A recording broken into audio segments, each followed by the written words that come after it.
I was on my knees on the asphalt at 11 at night, hands cuffed behind my back, 3 cop cars lighting up my driveway like a crime scene. And my 9-year-old daughter was watching through the living room window, crying so hard her cheeks stuck to the glass.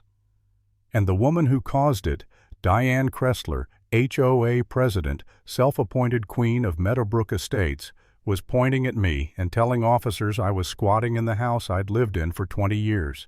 What she didn't know was that the papers in my back pocket made me the one person in the entire neighborhood with the power to take everything away from her. Let me back up. My name's Max Brennan, 43, commercial electrician, widower. I've lived in my grandfather's old ranch house on Pinarest Road my entire adult life. 2.5 acres, 1970s brick creaky porch, swing the kind of place that smells like old tools and fresh soil. The only real sanctuary Riley, my daughter, and I had left after her mom passed. And because of some ancient clause in our title deed, our property sits right in the middle of Meadowbrook Estates, but legally isn't part of the HOA. No dues, no rules, no architectural committees judging mailbox colors. At least that's how it should have been. Then Diane decided I was her personal project. You know the type highlights. Tight ponytail, $60 yoga pants that never see an actual gym. Lexus SUV with a vanity plate so tacky it makes your teeth hurt. She's the kind of woman who holds a clipboard like it's a royal scepter. And one July morning she marched that scepter straight into my front yard while my daughter and I were planting wildflowers from my late wife's garden journal. "Mr. Brennan, we need to discuss your property compliance issues." I kept it polite, showed her the laminated deed I keep in the kitchen drawer, told her I wasn't in the HOA and never had been. She laughed. "Not the kind you shake off. No. This one had teeth." "That's not how this works," she said. And right there I knew something was coming. The next morning, an orange violation sticker the size of a dinner plate appeared on my truck windshield. Took me 20 minutes with a razor blade to scrape it off sticky residue clinging to my fingers like burnt citrus and shame. Riley watched from the porch and whispered, "Why is the mean lady mad at us?" I didn't have an answer. 2 weeks later, county code enforcement showed up. Some anonymous complaint about septic failure, unlicensed work, illegal business operations. All lies. Doug Simmons, the inspector, walked my property, checked every permit and pipe, then sighed the sigh of a man who's seen every petty neighbor war in Missouri. Off the record, he said, "We get 3 or 4 of these a month from Meadowbrook. Same person every time." And that was the moment everything clicked. The violation sticker wasn't personal, it was professional. Diane had a system, a pattern, a way of making people miserable until they moved, and then wouldn't you know it, she'd list their house through her realty company. I spent hours digging through public records, 11 families hounded with bogus complaints. Older folks, single moms, families of color, 8 sold within 6 months, all listed by Hartman Realty, all earning Diane a clean commission. My stomach dropped. This wasn't harassment, it was a business model. I called Reggie, an old buddy from the Guard who's now a paralegal. Met him at the VFW where the air smells like fried fish and cheap beer. He scribbled notes on a napkin. Tortious interference. Abuse of power. Maybe civil harassment, he said. Document everything. Sunshine Law applies to HOAs in Missouri. You can request every record they've got.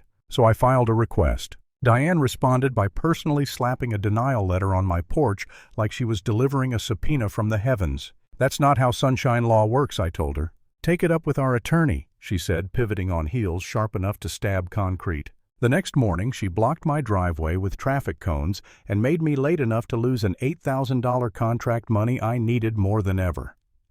That afternoon, Riley waited an hour alone after gymnastics because the carpool mom forgot her.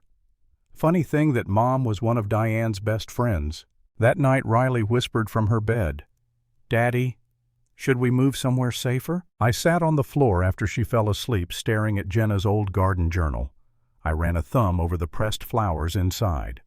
For the first time since Diane started, I wondered if my kid was right. Maybe we should run. Maybe I should give in. Maybe I was the problem.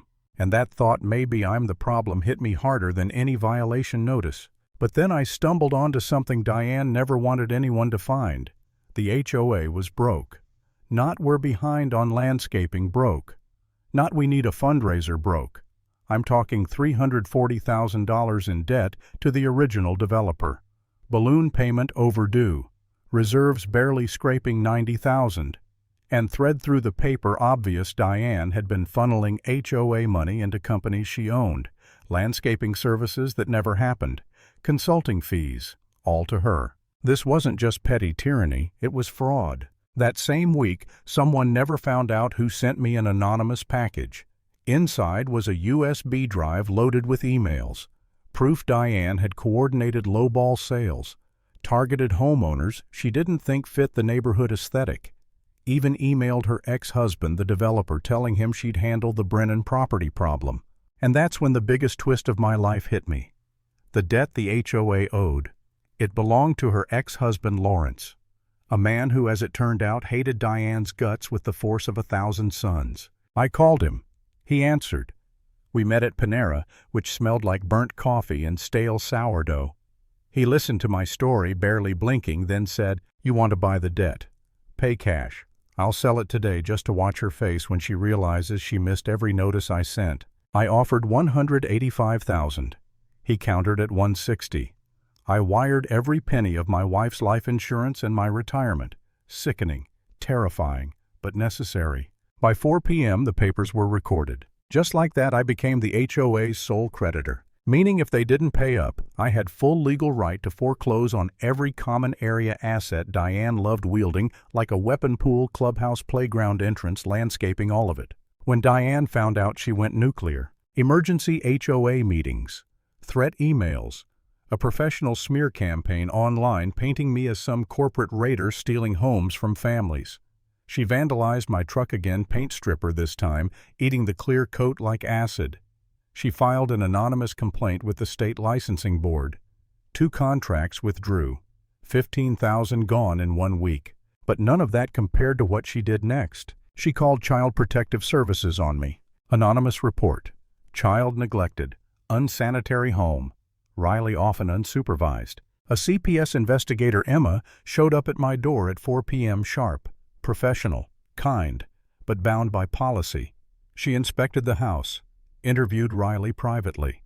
My daughter sat on her bed, clutching her stuffed rabbit, tears in her eyes, thinking she'd done something wrong.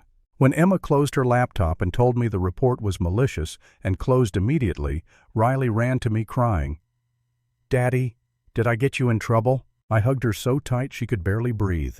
And that moment, the way her small voice cracked, the fear in her eyes that moment, flipped a switch inside me I didn't know I had. I wasn't running anymore. I was ending this. Diane filed for an injunction to stop the foreclosure. In court, her attorney tried to argue improper notice. The judge studied the documents, each one with Diane's signature acknowledging receipt, and snapped shut her binder. Motion denied. Sale proceeds as scheduled. Diane's face collapsed like wet cardboard. The morning of the foreclosure sale felt like walking into battle.